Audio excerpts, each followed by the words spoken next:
Well, hello, welcome. And here we are, another Tuesday evening, another show. And Tony is teed up, ready to come in. His camera fell off just a second ago, but it's back working again now, so that's good. And great to see so many in the chat, some familiar names and some new names. So welcome all. And this will be a really interesting conversation because we are right now, I think, at the cusp of a very serious conversation we need to have about where things are headed. We might also talk a little bit about why we got here and how we got here, but also perhaps some thoughts about where we go next, because obviously this is an uncomfortable time for many. And both Tony and I have been talking about this for some time, and unfortunately it's coming home to roost a bit like what we predicted. So that's just the backcloth. You will have seen the dogs, of course. The dogs are in and around, and somebody asked me whether they want a bigger bed. No, they actually chose the smaller bed, which is quite interesting. So they actually preferred to live in their little cage. It's very soft, and they sort of just overspill when they want to. And I will just give you a bit of a flavour. This is the overall studio setup now, with Tony over there ready to come in. The control systems here, the multi-view there, the chat and the streaming services over here. So it's all set up now, and I've even tidied up my desk. So I'm pretty much now fully operational, which is quite good, and everything's now working as it should. Anyway, with that preamble out the way, let me run the intro and we'll start the main show. So stand by.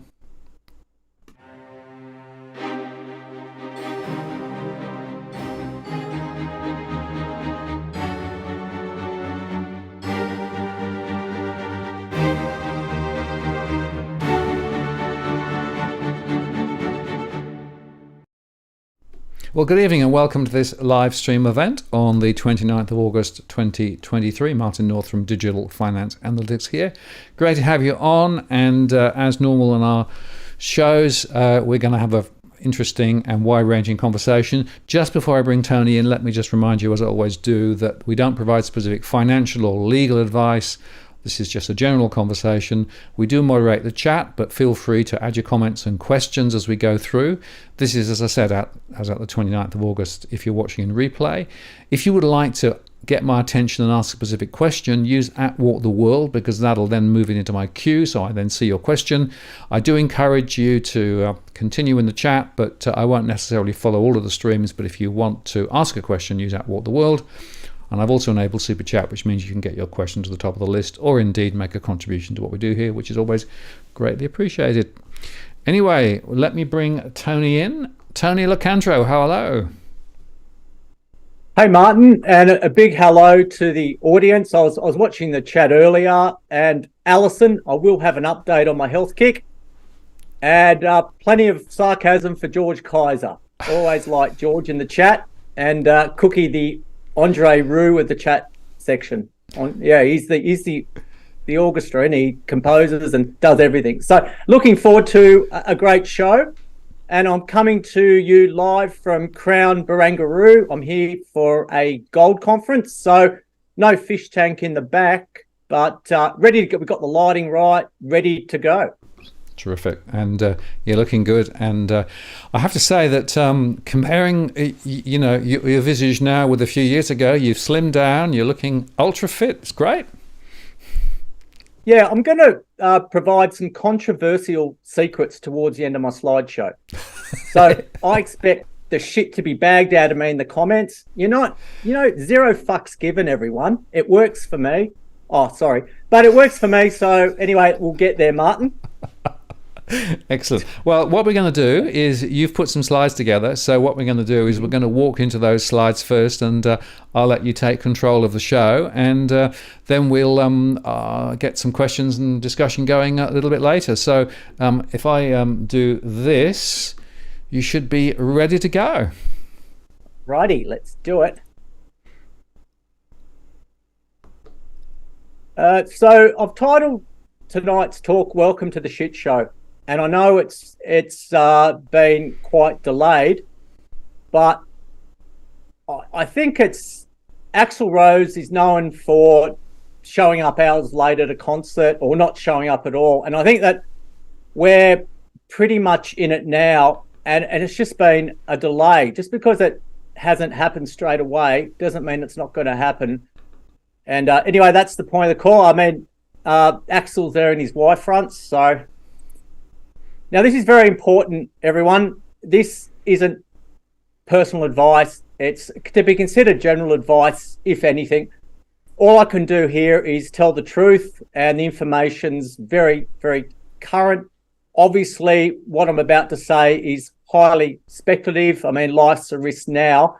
So that's the disclaimer, which covers my backside. So this has been me probably the last coming up to 2 years. It's been, I've had probably the worst 2 years of my career. I've been advising in small cap stocks for 25, and it's just been an absolute shocker. And as you can see, I'm a fan there of Martin. But I mean, that bear looks probably a bit too happy. So one of my clients created that through artificial intelligence, and that's what it's been like. And unfortunately, we are due for a bear market in a number of other asset classes, and that's going to extend to crypto. It's going to extend to property. And I've been through 2 years of it, and I'm certainly getting to the point where this sandpaper is going to wear me down. But bear markets are usual, normal. They clean out the excess. But look, if you look at the long-term chart of property price growth in Sydney, it's about 2% on a real basis, and it's been growing at 5%. And I just shudder to think what happens when sentiment gets sucked out of the market. And we just can't have that on our most highly leveraged and emotional assets. So that's been me for the last couple of years. It hasn't been much fun. Now, this is what the top of the market looks like. It's when you're excited about a sector, you're thinking, geez, which one do I choose? Do I choose the one that is intelligent, can cook, and isn't going to take 80% of your money? I think that's the key. And I think this slide is also relevant to those looking at small cap stocks now. We've had 2 years of being absolutely poleaxed, and now we're at the point where, are we almost at the bottom? I just think a number of these stocks can't get any cheaper. There's always the chance for another leg down. And I'll look at this slide also. If you're around the Northern Beaches in late 80s, early 90s, would you go buy a house in Harbord or Curl or DY, which were pretty rough areas then? Even Bondi, where I was a cop, was a rough area. As you know, I could live in Bondi. I could walk 400 metres to the police station. I could go down to the beach just with a towel and surf at Bondi. Bondi was a much nicer place then because they didn't have a chemist warehouse. So anyway, that's what the bottom of the market looks like. Apologies to any females. Anyone attracted to money, there you go. There's money on the left. And I always, at Locantro.inc, I'm inclusive of male, female. So there's some male strippers. I believe that's Magic Mike. So that's what the top of the market looks like, or the bottom of the market. Now, thanks to Parapower, I should thank you on Twitter. Yes, I've completely ripped you off. Now, look at that beautiful house in Toongabbie, probably within close proximity to a meth lab. That sold for $1.22 million. I mean, seriously, WTF, guys. What planet are speculators on in friggin' Toongabbie? I just don't get it. Because when I was a police officer, I obviously didn't want to go to Summer Bay because that's the most dangerous police station in the world. I ended up at Bondi. Then what they did, they progressively transferred me out west. Did the Bankstown area, worked around a lot of these rough areas. Would I live there? Hell no. I mean, it's cloudy with a chance of meatballs or a chance of a drive-by. But that just shows you what utter rubbish this market has become, and that's not healthy at all. And it gets even better. Thanks, Parapower again. Passed in at 1.46 million in Campsie. Now, unbelievable. Look at that beautiful home. You could buy an outstanding Federation home in Mount Lawley or Mount Hawthorn in Perth, which are arguably the best suburbs in Perth, where you don't have gang violence, drive-by shootings, etc., etc. Now, why they didn't take 1.46 million is beyond me, and I just don't get it. And they're the only two slides I need to just show how out of kilter we are. And I'll go back to Perth. I mean, you could sell that shitbox in Campsie, and you could buy 3 houses in Perth, 12 k's from everything. And I know we don't have the Harbour Bridge. I know we don't have congestion. We don't have Parramatta Road. We don't have light rail. But that's just ridiculous. And I think these pictures are going to show exactly how crazy it is. And I only needed those 2 slides for that. Now, I look at, there was an ABC program on the rental market, and what an absolute disaster. I knew in Perth I needed somewhere to live. I had a massive dog. I had a child part-time, and I was competing with 30, 40 people. The vacancy rate in Perth got down to about 0.6, 0.7. I mean, that's absolutely ridiculous. And I think what the ABC reiterated was that 30% of us actually rent. So we're all prone to rent increases, inspections. Those competing really can't have animals. They can't have children. It's pretty much a market for the landlord at the moment. I know there's stories in Perth where people are piling up in camper vans, living in cars. And I just think that as per your figures, Martin, on mortgage stress and rental stress is just a massive problem. And this is global now. An absolute shit show where the basic requirement for a roof over your head, the rate of rental inflation has just absolutely flown past wage growth. It's ridiculous now. Absolutely ridiculous. And it's such a sad state for Australia and the rest of the world. So obviously, rental stress over 30%. These figures are from a few years ago, so it's going to be a lot more. And you've got to look at low-income households that spend more than 30% on their rent. You've got some, no doubt, that still smoke, play the pokies, drink Maxwell House coffee, etc., etc. So, I mean, you've got that part of society as well that's got addictions and issues. That's where you're going to end up with crime as well. So they've got rental issues also. So, you know, I'm being observational here from my experience, but I know that a lot of suburbs, you're paying thousands of dollars a week. I saw Alison in the chat mention a 1-bedroom unit in South Brisbane for 640. I mean, that's just absolutely ridiculous. You should be able to at least afford a 3-bedroom family home for that amount. And it just shows that how high the stupidity has gone in this country. And the ABC actually focused on other cities around the world, and you should see what you get in New York or Japan. So, it's terrible. So they're the average rentals for units. Again, you've got to look at those prices, and you look at average wages. I mean, that's for a unit. So you can say, well, if the average wage is $90,000, I mean, obviously it's going to be a lot lower than that. And now, obviously, Adelaide is the cheapest capital city to rent. I still think Perth's quite reasonable, but you look at that gap there from Sydney. So that's a massive gap. And I think that's still going to exacerbate the crisis we're in at the moment. I think it's just only going to get worse, guys. So yeah, we're still hearing about these miracles about how I flip burgers and I bought myself 4 properties.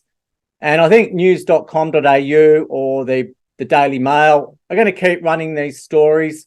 I think it's all to keep the narrative going that you can work at McDonald's and you can own lots of properties. And then suddenly, guys,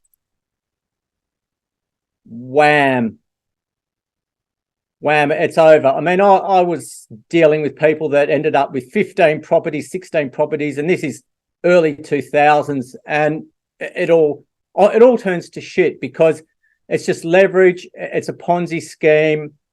And I know one couple won, I think it was Money Magazine's Investor of the Year. I think it would have been about 2012 from memory, in a mining town in Queensland, and they ended up going bankrupt. So all these miracles on property ownership, you just Ponzi, revalue. You know how the story goes. And these media organizations aren't going to run stories on people that build share portfolios. I don't know why you have to go on and boast that you're in a shitload of debt. I just think it's ridiculous. And obviously they're gilding the lily on how they got the money in the first place. But anyway, Wham documentary is worth watching for anyone.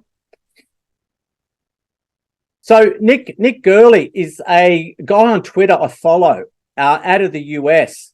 And if you have a look at that collapse in mortgage applications in the US, that is frightening. Now, Nick had some great videos. He had some great information. I remember when Morgan Kelly was up against Jim Power. So that if you haven't watched that, check it out on YouTube. Morgan Kelly was saying that a place like Arizona in the States was pretty much at the forefront of the house price collapse in America. And he explained the reasons why Ireland house prices would halve. Jim Power argued, saying that it's a new paradigm, the Irish economy's strong, we've got people coming in, yada, yada, yada. And then that just, as you know, turned to shit. House prices in Ireland did halve, and I'm pretty reasonably confident that could eventually happen here, but that looks horrific in the US. I know a lot of us follow the Canadian market, which has had some wonderful collapses in prices. Yeah, just massive carnage across. I know they're trying to stop ownership. They're trying to just curtail it. But I just think that sign in the US is very telling, and we shouldn't ignore it. And the debt to income ratio in the US is at the same level as 2006. And we all know what happened after that. So the US is in a heap of shit as well. I know we tend to ignore this, but a lot of the house prices in the US, they're 4 or 5 times income. But again, you've got the risk of gun violence and what comes of that. So this is the opioid pandemic that's spreading across the US. It's getting out of control. There's thousands of deaths per week. And this is an absolute disaster of epic proportions. And if it spreads here, heaven help us. These people are pretty much asleep. They're hunched over. You look at photos and videos of places, even like LA now, where gangs just go into sports stores and just walk out with clothes, or the streets of San Francisco. San Francisco has turned into an absolute dumpster pile. So we're already seeing society decaying like a junkie's teeth, and it's only going to get worse. And I know from my police experience, early 90s in Bondi, I was only dealing with piss Maoris or other people from other countries, but we didn't have that massive meth problem that the world is facing now. And I think once people start to lose hope, they're going to turn to drugs. They're going to try and get that high. And I tell you what, a drunk Maori with a police baton was easy to contain, but good luck controlling this, because there's going to be even more anarchy in the US. And we all know the US is the greatest country on earth. So watch out. Hopefully this doesn't come to a shopping centre near you. But it's scary shit, guys. So yes, we're being sandpapered to death. For the ultra rich, maybe not. They can still buy private jets. They can still live the lifestyle. Andrew Forrest just had a big party in the Pilbara. He hired Jimmy Barnes. I mean, I'd love to have hired Jimmy Barnes for my 50th, but no ticky, no laundry. Rumour has it Twiggy wanted to pay Coldplay $10 million. So anyway, good money if you can get it. But I just think now that It's not only Australia, it's New Zealand, it's Canada. It's pretty much global now as to what's transpiring. And I saw a presentation from the Payne Report at this gold conference, and he made an interesting point that he was saying that Vietnam is the place to go. That's going to suck in a lot of the investment dollars, and he thinks that Vietnam is going to be the phoenix. Vietnam, Indonesia to a certain extent, but you've got to be careful of corruption there as well. There's a lot of issues, with mining. But I found that interesting. And I think, Vietnam could be somewhere to follow. They're actually opening up direct flights from Perth. Might be worth a trip and have a look what's happening there. So anyway, guys, if you take anything away, Vietnam's the next place to be. Now, this is absolutely horrifying. I watch, when I'm bored with my son, I watch dash cam owners. Now, this is from Brisbane. Now, this person has run out deliberately in front of a car, it is believed, for insurance fraud. Why wouldn't you just torch your Audi or push it into a garage, report it stolen, and push it back out, as to what some people do? I guess arson's a bit hard now, but holy shit, that person has run out in front of what looks like a Land Cruiser for insurance fraud. And I think once we get more desperate, we're going to see an increase in crime. Channel 9 in Perth ran a story where a number of people have already turned to crime to pay the mortgage. And this is only going to get worse in Australia. I certainly wouldn't run in front of a car. I mean, I'd rather, look, first thing, I'd sign up to OnlyFans before I run in front of a Land Cruiser. Now, shoplifting. Going to be a huge problem here. You're going to see people in hoodies push a trolley into the meat section, walk away, run away with all the ribeye, Scotch fillet, and they're going to on-sell it. So Woolworths are saying, look, people are stealing stuff that they can resell. I know now razors and eye fillet meat is security protected. And that 20% increase in shoplifting that, as I said, Coles reported, that's frightening. I think it's only going to get worse. And I think you'll see shoplifters in Australia get more brazen. They might adopt the US model to some extent. So now we've got that degree of anarchy and stupidity to look forward to. But again, you look at the cost of groceries these days and, yeah, what inflation. Now, this is horrifying. One of the scenes from The Big Short is when they were dancing and Brad Pitt said that for every 40,000 people die for every 1% increase in unemployment. So if you apply that to Australia, that we're looking at roughly 4,000 people. We don't know how much truth is that. There has been some research done on it, but that's truly frightening. And I guess at the moment, people are hanging on for grim death to a lot of their jobs. We've got AI that's stealing authors' books now. We've got a lot of the jobs that Australians don't want to do are already taken. Let's be honest, people don't want to get in and work the horrific hours. All those jobs are taken. You're going to start to see restaurants closing. That's going to be global. And we're staying right on Barangaroo at the moment.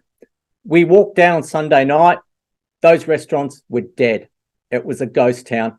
And I think it's going to look like a bit. I was in Dublin in 2010, places closing everywhere. I think we haven't seen the worst of it yet in Sydney or anywhere for that matter, because once we no longer feel wealthy, why would we go out and spend $150 on a meal? Plus you've got to have drinks when you can go steal 2 ribeyes from Woolworths. So anyway, I just think that's horrific. And this is certainly going to hit home with the mental issues and suicide, domestic violence, etc. So good luck with even getting mental health support at all. Try and make an appointment with a psychiatrist, psychologist. You might be waiting 6 months And I've heard stories where you wait 6 months for a 15-minute appointment, and these guys are just going to be issuing antidepressants the whole time. And I just think that mental health issue is just going to escalate. And look, a lot of it mightn't be clinical. A lot of it might be situational, where the male normally, who's the provider for the family, is going to be under immense pressure. And that throbbing pressure of not being able to pay the bills, not having anything to look forward to, it's like a background headache. And I just think we're going to see an escalation in domestic violence. We're going to see guys lose their temper. I think we're going to see abuse of families, because I know the figures suggest that, as some famous self-appointed economists would say, that she'll be right, mate, house prices are on the way up. There's no mortgage cliff. What a load of shit. Families now are facing the mortgage cliff. They're going through their buffer like the dodgy Vindaloo. That's how fast the buffer's going through them. And suddenly they're going to run out of money. And what the hell do? Do they sell stuff? Too late. The best time to sell an Audi Q5 or a jet ski was 6 months ago. That window has closed. So I'm sick of all this shit where people say everything's all right, the mortgage cliff. It's not true, because these overpaid people in top positions probably haven't suffered too much financial stress. And I think, on Are You OK Day on the 14th of September, I think people have to have a serious conversation. And you look at the mental health crisis with youth at the moment, it's just off the charts. And I know from my situation, I've been a police officer, steady pay, but I know once your income starts to dry up, you simply don't spend. You will not spend. You don't feel like going out to JB Hi-Fi or the Good Guys or your Mazda dealership because you like that new CX-90.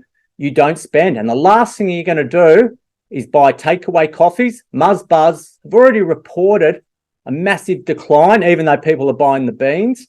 You're not going to spend. Why would you spend? Anything decent that goes into an op shop, it gets snapped up. I know I've taken a shit ton of Charles DeWitt shirts to the local Red Cross and they wouldn't last 5 minutes. So mental health, a huge issue. Ignore the cheerleaders, guys. Now, this was a billboard at Osborne Park in Perth. Not too far. I live somewhere close to there. So I drove past this billboard quite a bit of the time. And seriously, and she created a furore. I don't think she's that hot, to be honest. But that's what people do. And that's the attention-seeking dopamine generation. And apparently she's making $100,000 a month and then gets added publicity. I was reading Pearly Things. Pearly Things is an outspoken YouTuber in the US. And she was saying 4% of women are on OnlyFans. I mean, in the old days, you'd get a job at Domino's delivering pizzas, or you'd get a cleaning job. Now, women are selling their dignity to simps, men who would sit there in a basement and pull the wings off flies. But that's to the extent now where this generation are so desperate to survive that they have to put up billboards like that. Anyway, thank God it's been taken down. Garage sales. I mean, people sit there for hours. It's like when you go to a store and you take your homemade candles and you sell one. Again, garage sales, best time to have a garage sale was 2 years ago. Game over. Good luck selling your treadmill, your chest freezer, or the thing. One of the most common things you see at curbside pickups is a pedestal fan. Anyway, but garage sales, forget it. A lot of stuff you go buy at boutiques now worthless. There's no market for it. I mean, maybe look at that iron. Even the iron's filthy. So this is a sad story in Perth. A young man has been a cryptocurrency trader, has been accused of killing his mum. I mean, that's the ultimate sadly, it could be financial. We don't know. He hasn't been proven guilty yet, but I mean, that's the lifestyle. I mean, how sad's that when we don't know the motive, that when people are forced to perhaps look at sinister ways, I mean, of getting money. I'm only not really predicting what's happened, but again, I think it's going to get to the point of desperation where some in households are just going to wish their parents were dead, to be honest, because that's the only way they're going to get out of the shit. It's like, well, give me my inheritance now, and that's all they want. And that's, I think, to an extent, that's what could save a lot of people. And it's a sad state of affairs when you have to wish ill harm on loved ones. So sad. I mean, I visit my mum in a dementia ward, and I'll tell you what, that's a bloody sad place. So, as Eminem said, if you only had one shot, where would you go? So we know a lot of sectors of the market are toast. I think obviously the major cryptos, people will trade them. Those following Richard Hart, Hex, and all that other shit. He put out, there has been a movie released about him, which is in the US. Might be worth catching up. There's also a movie coming out, Dumb Money, which is on GameStop. So that's going to be released soon as well. So it might be a bit of value there. But what I've decided is, since property, a lot of other asset classes are done, I don't like my chances of stripping on OnlyFans. So I'm backing silver, guys. I'm backing silver. I think the case, being at this gold conference, the case for gold, what's been put, is actually compelling. But there is risk with gold because the Australian dollar has taken a beating, and the gold price in Australian dollars is about 2,940. It was up around $3,000. So we were almost at an all-time high, yet the sentiment for gold stocks is in the toilet. So we've got the gap between production costs and profit now is as wide as Sydney Heads. And I think there's a chance that some of these gold producers, if they don't start taking over smaller companies, are actually going to start paying dividends. And I know many wouldn't expect dividends in that sector, but I think it's coming. And interestingly, so that's what happened. Obviously, we had the bunker Hunt, the Hunt brothers, who tried to corner the silver market in 1980. And we look what happened there before they tried to buy all the silver and force the price up, which they did. But then the government screwed them over. And on my dad's deathbed, he actually told me a story about how Nelson Bunker Hunt owned hundreds of racehorses, and he'd visit. My grandfather trained horses and bred horses, and Nelson Bunker Hunt would visit the farm, and Dad would talk to him, and he became quite the speculator. And he actually sold, I actually found out the figure, he had to sell 546 horses because he was absolutely trashed on the silver price. And I look now that I see the most upside in silver based on it's poor man's gold. It's being used in solar panels. And a lot of the world's biggest silver mines are, in fact, lead and zinc mines. So I remember the day I was working as a broker, and I was scared because Warren Buffett was selling all his silver at about $4.50 an ounce because he was worried about digital photography. He was worried that Kodak would go down the shit chute and the uses of silver would be reduced. So yeah, Warren probably sold towards the bottom. But that's my M&M. That's my big shot. And I don't have a DeLorean to go back to 1989 and buy 3 houses in Curl, because then it was a shit suburb. Good surf though. So that's the 5-year silver price. It's done sweet bugger all. Obviously, that's in US dollars. In Australian dollars, it's around $37.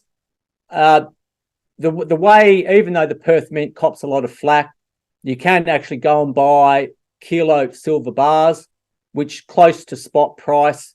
Remember, guys, this isn't personal advice, but when you buy a coin, you probably pay $44 to $45 a coin. So you can pay up to an $8 premium. But as we saw at this gold conference, the rare coin market has gone absolutely parabolic. So what I've done is the last couple of years, I've been poleaxed. I've had setbacks, mainly in my biotechs, which hopefully they'll come good, but it's just been a hideous market. And what I've done is I've got some stocks I call the red-headed stepchildren with freckles. They're the really bad ones. But, I'm happy that we can accumulate lower. But what I've now worked out is that red metal and Maronan are my favourite mining stocks. So the reason why I'm suggesting this is because that's the short history. But this company has been around 20 years as a listed company. It's never let me down. It's had some massive spikes. And they own 50% of Maronan, which, according to a mad geologist in the US, they're drilling into what could be a boutique Cannington. This is a forward-looking statement. Cannington supplies 6%, it produces 6% of the world's silver, and he called it a rat tortilla. So Maronan, we're looking for a deep silver deposit. It looks as though they've got it close to surface, and it's beautiful, it's continuous. And my theory is that if the silver price has a run, we've probably only got about 10 silver companies on the ASX at the moment. If silver goes spastic, we will have 400 silver companies. I remember going back to 2008. I was involved in a lithium bubble then. There were two lithium stocks, Orocobre and Galaxy. So you could pick. Luckily, I went with Orocobre, but now we're in 2023. Lithium has had a couple of cracks. It crashed in 2018 in January. It's rebuilt. Hundreds of ASX companies have gone to James Bay, Canada, any other exotic location. And unfortunately, the last few weeks, looks as though a lot of lithium speculators are suffering, probably to the same amount that I've suffered in junior gold stocks and biotech, because some of the major crowded stocks now are stumbling. And again, you just don't want to be in a bear market. And I'm just absolutely petrified that spreads to property. I think it will. So red metal, that's going to be one of my big suggestions. Maronan, they have the Maronan deposit. It's lead, silver, copper, gold, maybe something down below. So I just think that if silver does what I think it could do, they will get priced accordingly. There's 100 million ounces of silver at the Maronan deposit, remembering that red metal own half of that company. So I'm looking forward. I'm thinking, well, what's going to go next? We've had, lithium. We've had rare earths. Obviously, crypto's had a few cracks. A lot of the shit coins have turned to effluent. But where else is the speculative money going to go? We've seen a massive run in AI. Guys, AI's held up the US indices. The US indices are so skewed towards tech stocks. That's why the Dow has danced sideways like the Bolshoi ballet. I think the markets are certainly skewed. But look, I'm looking towards a company that has an emerging deposit in a hot area, which is a chance of a takeover target. So they're the two stocks that, whilst I wait for my red-headed stepchildren with freckles to behave, that's where I'm going. And now I've got one more. Now this is a punt from hell.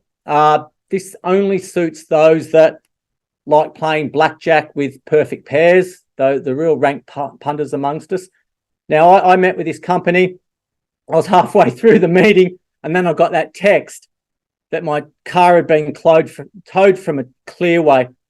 And I was like, holy hell, So I had to walk to the tow yard and pick up my car. Luckily, they laughed at me and let me off without any financial penalty. But I met with Conrad Todd from Triangle Energy. I run some client Zooms where I interview 5 companies. And on the last one, I interviewed Conrad. Barry Fitzgerald is one of the best resource stock journalists in the business. And he said that's a great story. It's 2 cents. There's the chart. Pretty ugly chart. But what I like about this stock is they're producing oil. They're going to sell their producing operation. They've got $10 million in the bank. They own $4 million worth of state gas, and they're selling their production operation for up to $15 million.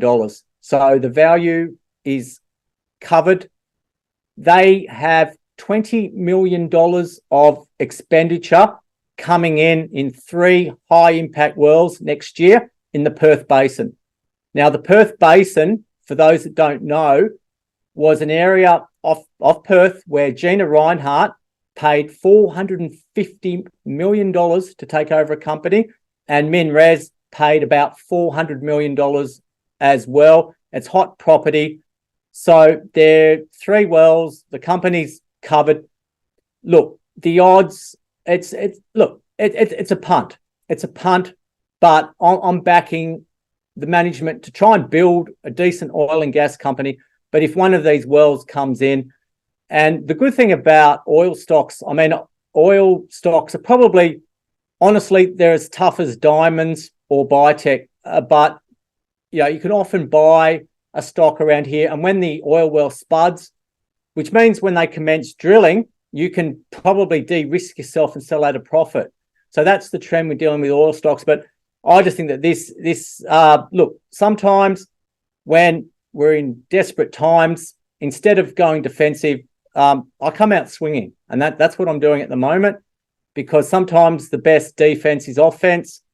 And we all look back and say, oh, geez, I wish I bought all these properties. I wish I bought that. I wish I bought Bitcoin at 20 cents. I wish I did that. And these stories of I wish keep you going. Well, they're not going to put your kids through private schools and pay your Scotch fillet.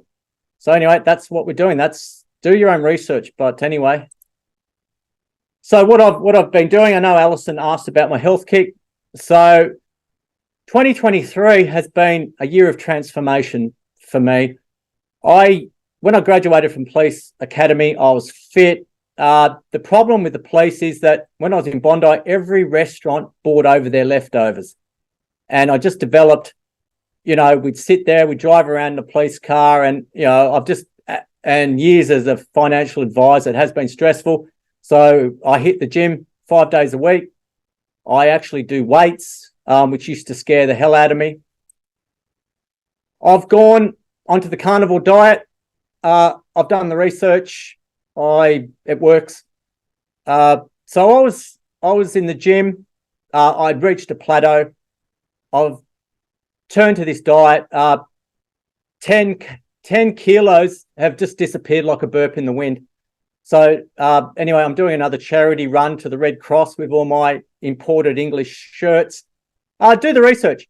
So what it means is you eliminate all carbs, all shit, all sugar, rice, pasta, bread. You eliminate it. You eat animal stuff only. Then you can add whatever you like. You can treat this as strict or as non-strict as you like. I used to go to Woolworths. Cadbury would be half price. I'd buy 10 blocks. I'd eat 1 block. I'd have half of the other one. I was addicted to dumplings. Don't get me started on KFC. So that's what I'm doing. And bye-bye 10 kilos. Pretty soon I'll be at my police academy fitness and weight. Anyway, maybe I could be a stripper on OnlyFans. Anyway, it's controversial. I don't care. It works. I'm taking a year off alcohol. This has been the easiest thing I've ever done in my life. I'm not tempted. At the conference drinks, we just ask for sparkling mineral water. When I go out with my friends, I carry a magnesium supplement, which is like a Barocca. I mean, that just adds some color to my water. I've said that on the 28th of February next year, I'm flying to Hungary. By the way, Martin, on that trip, I'll come to Bath. I don't even think I'll take up drinking then. I'm over it. And I used to turn to the bottle. You just don't feel good. Now on a Saturday morning, I seize my Saturday. I'm up at 5:30. I'm in the gym, buy the newspapers, get onto Twitter, laugh at all Cookie Boys tweets. But alcohol, bye-bye. Put it this way, it cuts down on fine dining bills, let me tell you. Oh, paddle. I love this sport. I cannot recommend this sport highly enough. So it's 90% tennis, 10% squash. So the ball can bounce off the glass and then you can hit it off the glass. You can hit it forward into the glass. It can bounce over the net.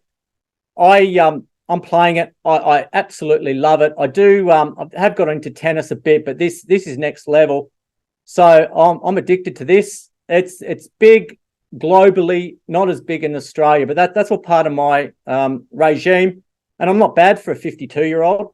So anyway, I love it. So this is what I'm doing. And on the right, our dog Diego sadly passed away, and we were sitting down over coffee a couple of weeks ago. And Juliana said to me, look, I'd like another dog. Okay. So we went to the dog rescue home. We were going to get a terrier, small dog. So I tried out a few dogs, and Achilles, who's an Akita, we got on straight away. And I said, I'm adopting him on the spot. So that's my new buddy. And he's beautiful. We've been watching Colin from Accounts on Binge. So we've changed his name from Achilles to Colin. He actually answers to it. And I've had high blood pressure for years, and I think animals are good. And the carnivore diet, I mean, a little bit of work to do on my pulse, but that's the best blood pressure reading I've ever had, and it looks pretty normal to me. And that's 8 weeks of intense, but I'm never going back, because I know that in this environment where we're heading, I've got to be mentally fit. I've got to be physically fit, because I just think life's going to become a struggle. And I really worry about families that are so far down that when you're looking at ways, how can we save our house? How can we save our cars? How can we keep our kids in schools? You do, no doubt, they're going to feel anxiety. And once you get anxiety, it's hard to make any forward decisions. So I just thought, well, stuff it. I'm not getting any younger. And so 2023, look, financially it's probably been the shittiest year in many, but stuff it. I'm going to get this thing done. And I think this is a good slide. I use this often. When things are going well, you've got the campfire on the left. Everyone's singing Ed Sheeran songs. But when the crowd starts to turn on itself, when asset prices start to drop, you have riots. And I think we're going to see this. Obviously they riot a bit differently in the US and some European countries, but you're going to start to see some social unrest here in Australia. And I think it's going to shock many, because we've had this easy run. We've had interest rates at 0.1. Now suddenly they're 4.1 with a chance of going higher. People are going to start to lose assets. They're going to start to lose their lifestyles. They're not going to be able to pay their bills. You're going to start having families dishonor on their Netflix, and the secondhand market's going to be flooded. Second jobs, forget it. Because as I said, we're going to have immigration, and people that want to do the shit jobs have already got them. They're going to apply for them. They're going to go out and work. They don't realise that they're not making much money, but they want to live the Australian dream. They want to work. So I just think we're in for tough times. I know that public servants, police, fireys, nurses all want more money, because they cannot live anywhere near an area where they work. And that's a major concern, because I go back to the recession we had to have. When I joined the police, I could live pretty much anywhere in Sydney I wanted to. Now it's just $1.3 million for a house. Turn it up, guys. I'd rather live in Perth, where the capital decline is going to be less. And I've suggested that at some point the switch was on. Sell Sydney, buy 3 in Perth. And what people can't do is eliminate toxic people from their diet. If you don't get on with your family, stuff them, move. Who cares? That's what you do. Life's too short. I've learned over my life that I've put up with toxic people for too long. Sometimes you make the move. What would you rather? Bankruptcy or freedom? Anyway, it's your choice, guys. Anyway, that's the way I see it. Sorry, I can't be more bullish. Bada bing, bada boom. That's it. Tony, what can I say? A couple of people in the chat were saying I've never been so quiet for so long, but I didn't need to say anything because you were on your long run. And I think the points that you've made are absolutely critical for people to get their head around. In fact, somebody in this chat earlier on said, why aren't we getting this sort of, story in the mainstream? Because the mainstream is really, not understanding where we are. And I guess, if I unpack some of the things that you said, I think one of the things we should think about a little bit is where the old gold, where the old Aussie is, right? The exchange rate's dropped. And to me, that's a very important leading indicator because it tells you something. Now, some of that's because of the strength of the US dollar, but the US dollar was as strong a year ago. And what I might do is I'll just put the slide up. This is actually the current Aussie dollar, right? And we're at 64 at the moment. What's your take on this? And is this a vote of no confidence in what's going on in Australia and maybe the political atmosphere here and the economic atmosphere, or is it temporary, or is this something that is actually significant? How are you reading it? I see it as a major issue short to medium term. I think we certainly can go lower. That's for sure. I know some self-appointed godlike economists are saying 75. Well, good luck with that. But I think we're in for some more pain, Martin. And what I have been saying for a little while is that we could turn into the mother of all safe havens. And I think that money and strength in our economy could come once we have that reset. And you've seen bubbles like in Scandinavian bubbles, the bubble in Japan, Ireland, New Zealand, Canada have had their own. So I think at some point, once we have this great reset where all the speculative money's washed out, when families default on their homes, when banks start buying up homes a la Ireland, I think Australia could actually forge ahead out of this, but I see more downside in our dollar. I think we're in a bit of a shambles because we're the great economy that relies on iron ore and we rely on flipping houses to speculators. We rely on the price of houses in Toongabbie going up at 20% per annum. We rely on Jimmy Barnes playing at Fortescue's 20-year celebration. So we're built on jack shit. Where's our manufacturing? Where's our real strength in this economy? Because Australians are speculators. And I mean, America's turning into zombie land with all those opioid addictions. That hasn't hit here yet. So I see some more downside. But is Mr. Payne right in saying that Vietnam and Indonesia are going to be the growth, with maybe to a lesser extent India, but I wouldn't bet against Australia. Obviously, house prices, eastern states need to drop 30 to 40%. I think that will happen naturally. I don't think any government can save it. Once the panic's on, it's over. And in leading up to the GFC, the call was that the super fund inflows would save the All Ords in the ASX 200. The All Ords in the ASX 200 halved, and brokers were offered trips to Hawaii to put people in margin lending. It's the same with mortgages. So I see further weakness in the Australian dollar. Maybe it dances sideways for a bit, but where is the next growth area, real growth area, going to come? Is it Vietnam? Is it India? India's been a bigger gunner than Navarone on economic growth. You look at Brazil. Brazil was on the front of The Economist saying this is the next boom area. Well, it hasn't happened yet. So I think all this money's got to go somewhere. Could it come? Well, East Coast has to get cheaper. Adelaide house prices went up 30%, even in suburbs such as Elizabeth. Speculative money found Hobart. Who knows? We could have an almighty bubble in Perth, a la 2006. So, look, I know I've bit of a long-winded answer, but I still think there's downward pressure on the Aussie dollar. But who knows what's going to happen then, because we're in crazy times. And who would have thought on the bingo card interest rates at 0.1 or a global pandemic where we were locked up? So, yeah, I'm bearish short term, but I think once everything collapses and prices start to normalise, we could become great again.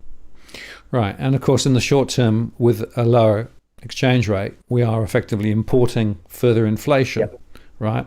And if we import further inflation, then that's going to put more pressure on the Reserve Bank, which is probably going to have to lift rates. And, the mantra coming out from Jackson Hole last week was rates will be higher for longer. The Eurozone is saying the same thing. And to my mind, I'm not sure that the RBA can completely disconnect its decisions from that global move, plus the inflationary pressures, plus, of course, the costs of energy. And energy prices have gone up a lot recently. I've noticed that a date's now been set for the gas strike in Western Australia, and there was a 10% lift in the futures price for LNG as a result. So, the energy story is probably going to be more inflationary than many thought. So to my mind, anybody who's thinking that we're at the end of this hiking cycle and that we're going to see rates drop and that interest rates are going to come back down are absolutely kidding themselves. Well, I think Chris Joy, he mentions that just because you pause doesn't mean it's not going up. But this is a crazy situation. Now, for years, we've been watching these Chinese ghost towns. For years on 60 Minutes.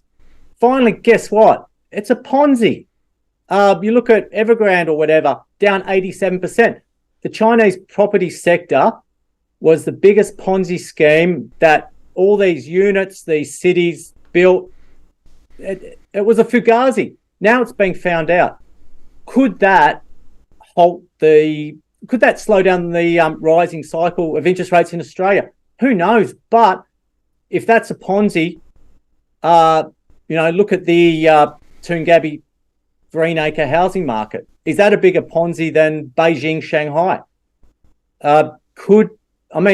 You can't have it both ways. We either have an absolute shit show with Chinese property going to where it should be, and then our property market gets hit and we get some mild interest rate relief, or do we plow our way through it? Does the RBA increase another 25 basis points and see what happens? But it's over. It's over, guys. We're not seeing people go and overbid at Leichhardt for a one-bedroom unit without a parking bay. We're still going to see pockets of stupidity around, but that adrenaline, that dopamine stupidity, I think is over for now. And we've seen what happens to other asset classes once the fuel is removed, once you've got nothing to fuel it. And I go back to those charts from Nick Gurley in the US. Look at that collapse in mortgage applications. Look at what the debt to income ratio in the US, it's as bad as it was just before the GFC. So it's over. You can't have price to income ratios 13, 14 times when the long-term average is 4 to 5. It's going to revert to the norm. And in some cases, it's going to overshoot to the upside. Because as I mentioned with property, a real estate agent in Penrith sells a house for 200 grand less. He goes to someone else who wants to sell and says, look, this is all we can get. And then suddenly there's 15, 20% off that suburb. So I think the RBA, Eastern States, is in a very difficult situation. In Perth, we've got houses selling in 12, 13 days. Median price is about 560, which is 6.5 times income, which is probably based on how good our city is about right, Martin. So maybe we're fairly priced with a little bit of downside. So I think we're running definitely a two-speed economy, especially with mining, property, and Australia trying to develop an AI or biotechnology growth country. I just think, at some point, life's going to get back. It's just like music eventually reverting back to guitars, bass, and drums. We need a big clean out. And unfortunately, I think I read today that 1.5 million Australian families, or 29.2%, are about to face mortgage stress. Was that it, roughly? So that's the Roy Morgan numbers, which they published earlier in the week, right? Now, they measure mortgage stress based on the sort of quasi-underwriting standards that the banks use, right? That's not the same as my definition of mortgage stress. So I'm looking at it in total cash flow terms. And in total cash flow terms, mine is even worse. So more than 60% of mortgage of renters, well over 60%, but close to 50% of mortgage holders now have a cash flow problem, right? So I'm even earlier in the sort of the lens that Roy Morgan uses, which in turn is earlier than the default rate, which is going up, by the way, but slowly. And that's despite all the banks doing double somersaults with Pike to try and help people, right? So extending the loan term, moving to interest only, allowing people to pull equity out to be able to actually cover the cost of the mortgage for a period of time. I mean, they're doing absolutely everything to try and keep the balloon in the air, but it's, a puff of, it's not just a puff of wind that's coming, right? The hurricane's coming. And my view is that we are going to see this now really grind through. Remember, we're only halfway through the mortgage cliff. There's another 40 to 50%, according to the CBA, in terms of what's happening. So I think there's a real issue. And this slide, I'll just put it up, is really telling, right? So this is the real dwelling price compared with the full average weekly earnings all the way back from 1970, right? And you can see there how the dwelling price has gone way, way, way, way out of kilter, which is why I'm of the view, which is a bit what you said, that we're going to be in the situation potentially where we're going to find the difficulty here is that it's got to come back to norm. It's got to come back to norm in due course. And the question is only how quickly that will be, right? Now, everybody says, Tony, things like, well, high migration will save us, right? But if you look at the intergenerational report, which came out last week, what they're saying is that we're going to be a poorer nation, that we're going to be paying higher taxes, that housing is going to be less accessible. And so there's not much in the intergenerational report that says that high migration is going to save us. And what I'm interested in is some of the migration data is showing that people are coming in, they're going to the rental sector and they're getting into difficulty. I've seen that in my surveys. So to my mind, high migration isn't going to save us. It's going to create more of an issue rather than less of an issue. And so we're in this situation where the gale is coming, and we're going to see more government intervention to try and sort of prop everything up. But the question is, we're out of ammo. That the total debt that the government's got is massive. And now the interest rates are high, which means that the proportion of government spending that's going to have to be spent on interest is higher than it's been for a long, long time. So I don't see an exit strategy other than we're going to go through a very significant bumpy ride for quite a long period of time, and some people will lose their shirts. Yeah, I think, and we haven't really discussed what happens when the investors start to sell. What happens when their capital gains start to erode? And for many, the fear of a capital loss is actually worse than the event itself. And I think you're starting to see that in Melbourne as well. Investors are starting to sell. They'll start to sell everywhere. This bullshit about affordable housing, they just look like trailers with an awning. I think they're up in Queensland, maybe Gympie. I saw them, green, beautiful, affordable housing. You've got all these mortgage prisons north of Perth, like Alkimos and areas like that. A lot of people are on key start and they're getting sandpapered to death. So there was an interesting slide put up about, I was on Twitter, I think it might have been Sam Trades, who showed the average price of the house in Beverly Hills, Sydney, and it was $17,000. This was in 1968. And he was saying that's equivalent to $286,000 now. I mean, I can imagine an entry-level house in Beverly Hills or Bexley would be your 1.2. So you got to look at that going out of kilter. When I grew up in Manly Vale, my father bought a unit in Manly Vale near the golf course, beautiful area. He paid 3 times his earnings. I mean, that was the 70s. That's where the wife could stay at home and bake apple pies or do that. And there was less stress. And now 2 jobs, childcare, streaming service subscriptions, takeaway coffee, lunches with the girls. We've just become addicted to spending. And what I've realized after too long, doesn't matter what car you drive, it doesn't matter what house you're in, as long as it's good. If you're getting bored of your house, rip up the carpet and put in fake floorboards. It works wonders for me. But we're going to realize that all this spending, it was unnecessary, and people are going to have to start selling things they need because they bought things they wanted. And that's Buffett said that. So I just think this rampant consumerism peaked when the buy now, pay later stocks absolutely tanked. You look at Domino's, Collins Food, these companies, the junk food companies, are starting to struggle. Retailers are starting to struggle. JB Hi-Fi has done well. They'll start to struggle. I mean, no one needs to spend.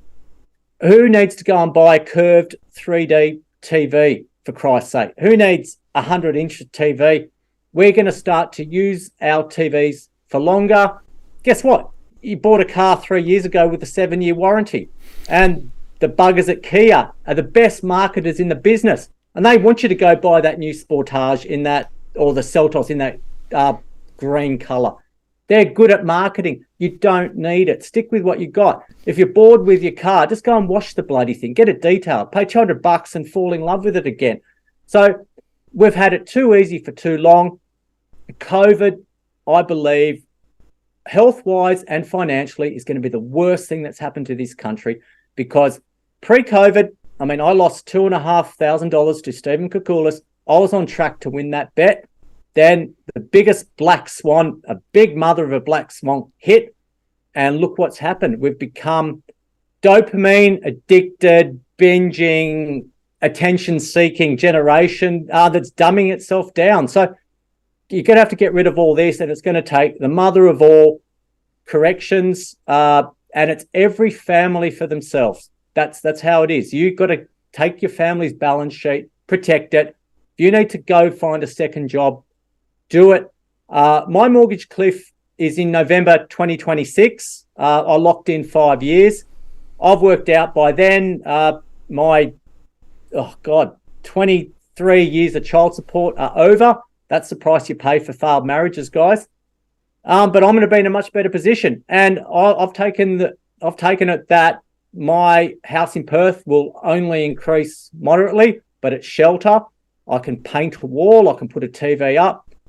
But I'm taking the view that instead of, if you've got the chance to take a bit of risk, now's the time to do it. And that goes completely against what we're told to do. But and I think the thing I find funny, guys, is the hatred for boomers. They worked their ass off. They went through higher interest rates. What the hell have they done wrong? They've been given this magic carpet ride. They've all won lotto. They can cash it in. A lot of the stuff is tax-free. Their own homes tax-free. Wow, they can take it. In that society, some of the parents, grandparents would have come through wars. They would have had to fought for the country. They would have lived on minimal food, maybe a black and white TV if we're lucky. But we can't hate people that were afforded that economic situation. And the younger generation got to go and borrow at 1.99% interest, 2%, 1.992%, borrow, go get an $800,000 mortgage in East Dubbo and buy $1 million house. Well, sorry, it doesn't work like that, guys. Absolutely. Well, things are certainly changing. Now, let me move the conversation forward a little bit, because you were talking about gold and silver. I do have the long-term gold story here. So this is the long-term chart, right? So basically, it peaked in 2000. and 11, got a little bit caught higher in 2021, and it's come back down again. But over the long term, of course, it hasn't performed particularly strongly. And it's interesting if I compare that with silver, which I've also got here. The silver was a big peak, as you showed, and then it sort of went down and sideways. But the rationale for gold or silver, and particularly silver, is quite interesting. It sounds to me you've got the view that silver is, and maybe gold too, is likely to go higher. What's the mechanism that will drive it higher relative to what's happened over the last decade? Okay, so a lot of bubbles are built on a real situation, then they're driven by dreams. I've just mashed up a quote from George Soros, the other famous Hungarian apart from my wife. So my view is that it'll be FOMO driven.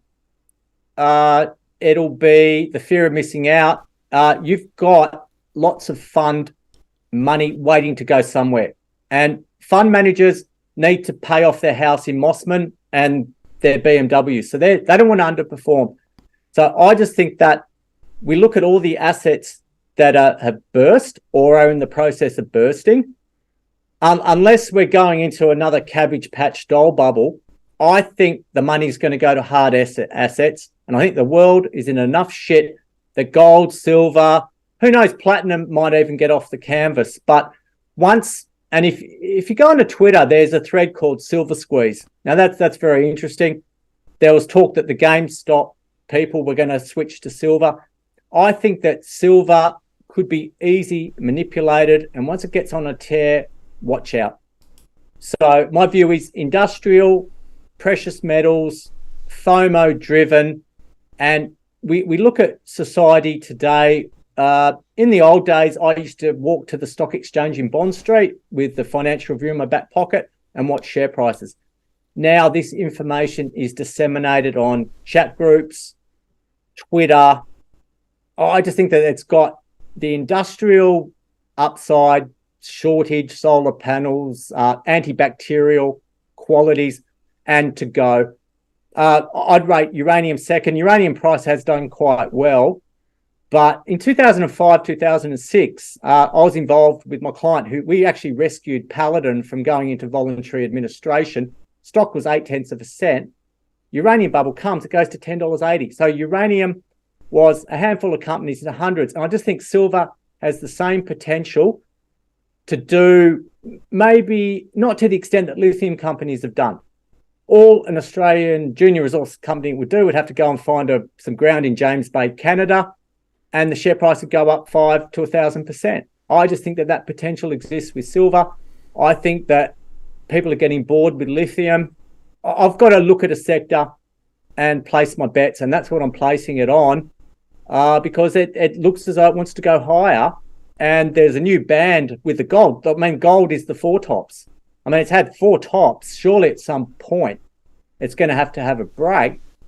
But the key is, guys, it's a currency play. And so if our dollar drops further, it's going to go even higher in Australian dollars. But then it becomes, I mean, you could buy gold and lose money on it.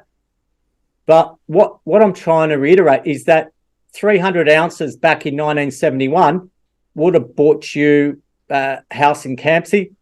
Now 300 ounces of gold in 2023 will buy you a knockdown in Campsie. So gold over that period has maintained its purchasing power. It doesn't pay you dividends, but if you look back in history, in 1978, 1980, gold stocks went to the moon, and it's happened with lithium, uranium, scandium, vanadium, phosphate, potash, ammonium, kryptonite. All these commodities have bubbled. So yeah, why not silver? And it's my companies have what could be a mine. Place your bets. That's it. So it's speculation, Martin. That's fine. Absolutely. Well, thank you for that. Now, Cookie Boy asked a question a little while ago, which I think follows on from that quite nicely. He says, Tony, you love gold juniors, especially with the stuff in the ground. If there's a crash in the low Aussie dollar, will Aussie gold juniors become takeover targets? What's your thought on that? Well, you know what will happen in the short term. They'll get sold off even more.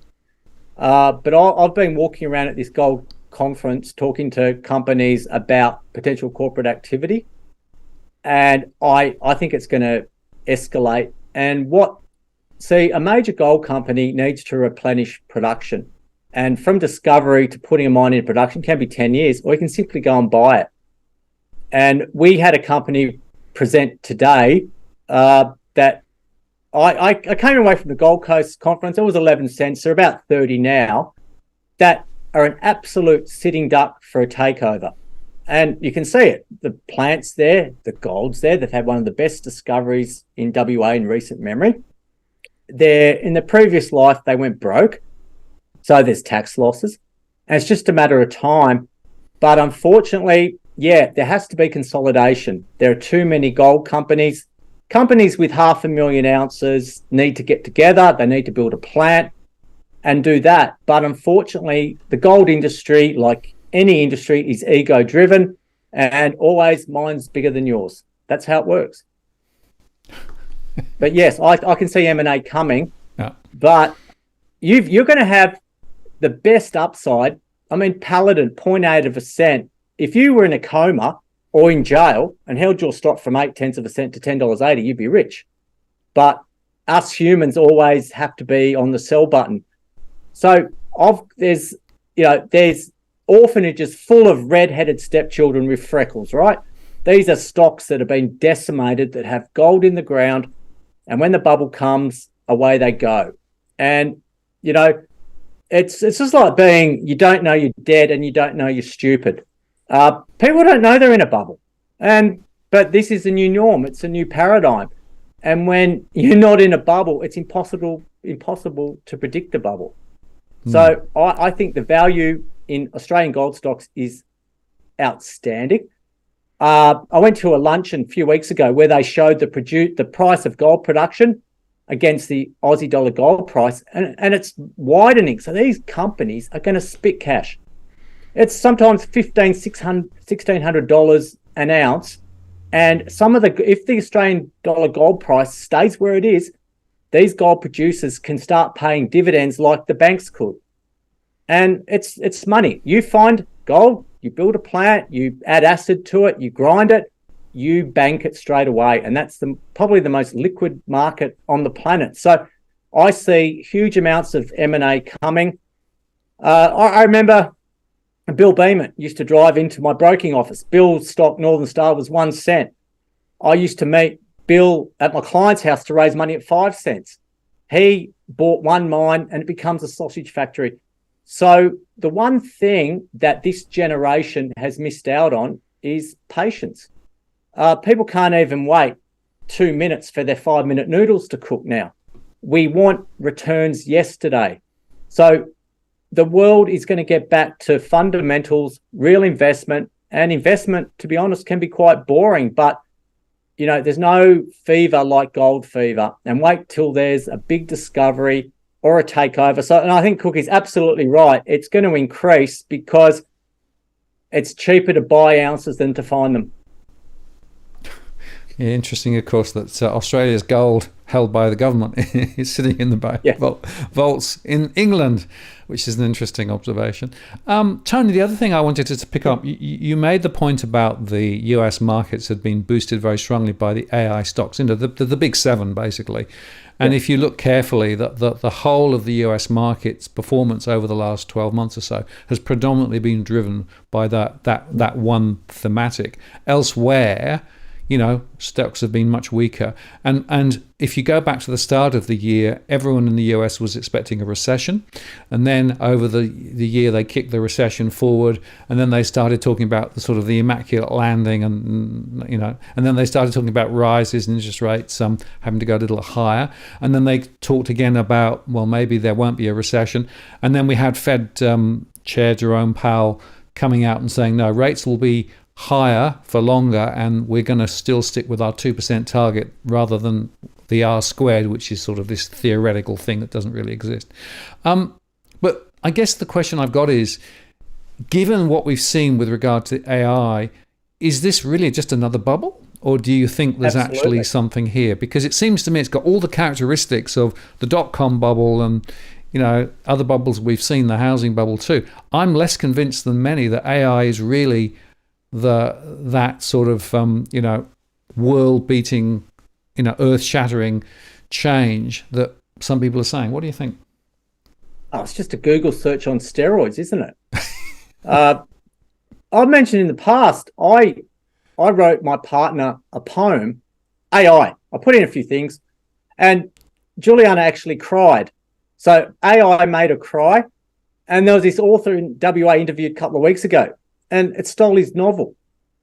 It's just, you ask any question and it spits it out. I asked for a arm and leg machine workout, and it gave me a workout. So personal trainers are going to struggle now. I think you can have AI with trading systems. You can have stop losses. You can have long-term capital management. All these algorithms absolutely blow up. You want to blow the world up, get AI trading. I think we're going to get back to people need human interaction. They need to talk to other people. Otherwise, our mental health is going to go even more to shit. So yes, it's a bubble. I think the US indices have artificially been kept high. A lot of the stocks in the Russell, biotech, Nasdaq it's capitulated. It's gold stocks, mining stocks in the US, to a lesser extent oil stocks. Small companies have been decimated. Disney's getting smashed. You've got to remember that the Dow Jones is 30 companies, and you've got the S&P 500, which I believe is actually 505 companies. So, and you've got to look at the Nasdaq, and I've been trading around the BBUS, which backs against the S&P 500. There are other ETFs you can bet against the Nasdaq, but the BBUS has underperformed. It had a massive run. It paid a dividend. You could trade that around, but just because a correction hasn't happened doesn't mean it's not going to happen. And you look at what's happening in America, you look at what's happening around the world, higher interest rates for longer eventually bite, and the consumer, they're not going to want to spend as much as, you're not going to have that flow-on effect. And, people are just going to shoplift and do things like that. But I know I can see it now that we're going to stop spending. And you look at what happened in Japan. I mean, one property in Japan was worth more than the whole of Manhattan. And you look at those multiples in the bubble. Japan Airlines trading at 900 times PE ratio. The Japanese thought they were different, guys. They thought that they had different intestines and they were immune to speculation. Well, the average PE ratio on the Nikkei was 53 times, for Christ's sake. So you've got to look at it, we don't speculate. You look at that bubble, and suddenly they've got an aging population. They've saved a lot they hoard their money, but now you've got elderly people committing crimes to go to prison so they can get looked after. So I don't think we'll end up like that. I think Australians, she'll be right, mate. We'll just have an Irish style schmozzle. We'll watch all these new estates out east, Bathurst, East Dubbo. The key is watch for people that don't tend to their lawns. Watch cars. Cars will get dirty. No one's going to spend money washing their car. People aren't going to spend money servicing their car as well. So it's a long, drawn-out process. Yeah, thanks, Tony. Very interesting. And, I've had the view for some time that some of the AI stuff is exhibiting all of the bubble. Look at the PE ratios of NVIDIA. And it's worth interesting. There's a company called Sun Systems, which was around the time of the dot-com bubble, right? And I remember reading a book by the guy who basically was creating Sun Systems. And he said it got to the point, because of the size of the bubble, that they would have had to have actually doubled their revenue every year, cut their cost to zero, and basically not employed anybody, and the ratio would have been right.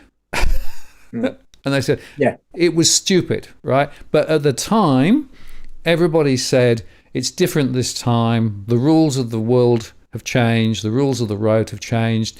We can't use traditional valuation techniques to value these dot-com bubble companies. And now, in retrospect, you got to say, well, no, the fundamentals still exist. And in fact, whilst there's a lot of hot money flushing around the place because of all the quantitative easing and all of the fact that money's been created to billio, and it's got to go somewhere. So I agree there's a lot of hot money, but still the fundamentals are still there. And the fundamentals, if you look at the fundamentals of some of those AI stocks, are way, way over anything that makes any sense at all. So that's why I've had a view for some time that we are going to see those settle back down again. And if they do settle back down, that means the markets are overvalued dramatically, and that means that the overall exchanges will probably see a fall. And I wouldn't be surprised to see that with rates rising. And I personally think that most of the analysts in the US are still fixated on the idea of a soft landing and the Fed will cut rates. And I just don't think it's necessarily going to be true.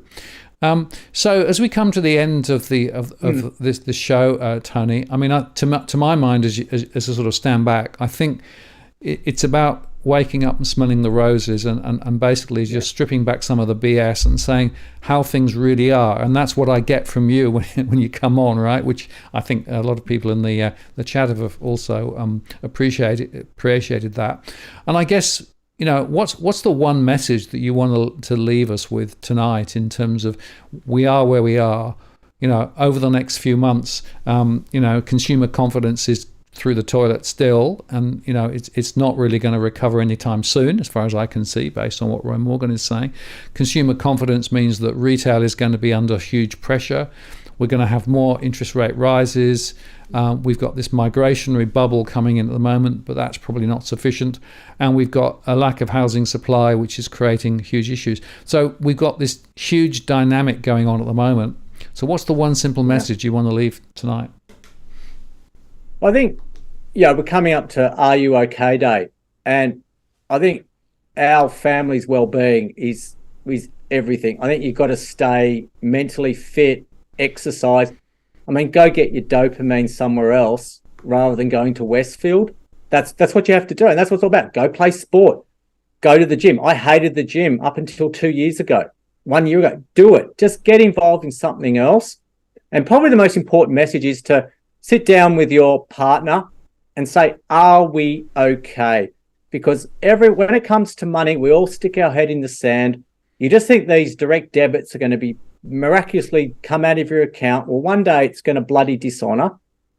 And I think the reason why I can talk like this, Martin, is because I've gone through periods where my income is volatile and I've been fighting for my life financially. And I've had periods of lots of money, bugger all money. I've had to look at second jobs, writing books, teaching people, cutting back on my spending. I think the best thing you can do for your mental well-being, guys, is go through everything you've got in your house and just, when in doubt, chuck it out. And as they say, just keep things that spark joy. Donate. Get rid of your clutter. Go through your personal balance sheet. Look at your mortgage. Factor in another couple of percent. If you're heading for the mortgage cliff, adjust it. Look at your car loans. Look at all your debts and just be realistic with your partner and say, look, if you're in a bit of trouble, what do you do? And what is going to hurt many Australians is they're never going to get the break-even price on their property when you add stamp duty, and that means they're not going to sell until the bank forces them to. So my advice to people, we're in the shit show. Hopefully we don't see those zombies in the US come to Australia. I'm sure it will to some extent, but just sandbag your own finances and take up just exercise, give up all the shit. Remember, it's gambling, cocaine, porn, sugar. I've come clean. People saying, "Oh, geez, you sound like Hillsong or Scientology, Locantro," but no, this shit is real, guys. So defend your family. And if you hate your family, move away from them. Move to Perth, guys. Move to Perth. Absolutely. Perth, the centre of the universe. I just wanted to squeeze one last observation in, because there was this one that came in. from Angela saying, do you think Australian superannuation is vulnerable to foreign policy? I would say not just Australian superannuation, but pretty much everything in Australia, whether you look at it from a migration perspective, whether you look at it from a resources perspective, an investment perspective. We are a cork on this mighty ocean. Yep. And trying to think that we can somehow, buttress ourselves against those international policy changes, I think is very misleading. And I'm thinking of BRICS and what's happening there. I'm thinking of what's happening in China. I'm thinking of what's happening in the US. Those international forces are certainly going to be beyond our control to deal with. So yeah, absolutely, Australia is vulnerable. Well, just wait till all these unlisted assets and illiquid assets are properly valued. Holy shit. Look what that's going to do to our 8.88% over 30 years. What a complete crock that is. And what about all the people that took out 20 grand during COVID? We're screwed, guys. Do the best for your family, and that's all you can do. And I'm taking punts. I'm swinging hard now. Why not? Do your research. If not, live comfortably, have your money in the bank, and don't break the law. Yeah, good advice. Jason, thank you very much for the super chat. Really appreciated it. And thank you for that. And Tony, I want to say thank you very much for coming on and sharing your thoughts. As always, thought-provoking, concerning, but I think there are some really, really important messages in the current environment. So thank you very much. We'll do it once again in a few weeks' time when things have morphed on. And if you're over here next year, you're welcome to drop in Bath and you can have a look at what's going on here locally. So thank you very much. I'll see you. Yeah, I'll see you in March 2024. I'll duck over from Budapest. Look forward to it, and we'll have some fun, and hopefully the weather won't be too bad by then. So I'll say thank you very much, Tony. I'm going to take you offline now, and I'm going to close the show. See you soon. Take care. Thanks, guys. See ya. So there you are, folks. Hope that was insightful. It's certainly, to my mind, really highlighted some critical issues. And just to say that next week we're going to have Damien Klassen on, and we're going to talk a bit about some of the market stuff there. We'll delve into some of the AI stuff as well, because I think that's a really important conversation, as well as where are the markets going. And as I said a moment or two ago, to my mind, the markets are now set for a very vulnerable few months, I think, given what we're seeing. So that's what's going to happen next week. Meantime, of course, I'll have my other shows coming through from recorded sources. I'm talking to my Friday guest as normal. So Tarek is on Friday, and we're going to explore specifically some of the China-related data that's coming out. So watch out for that. And I also made a show specifically on BRICS the other day, which has gone very well. So if you haven't checked that one out, check it out. Right, final view, the dogs still there, and they've been snoring a bit, but other than that, not moving very much at all. So they're still very much now ready for to be woken up and taken for a walk. So that's my next task. And I want to say thank you very much for spending some time with us this evening. Take care, and I'll look forward to talking with you next week on the live show with Damien Klassen. This is Martin North from Digital Finance Analytics, signing off. Cheerio.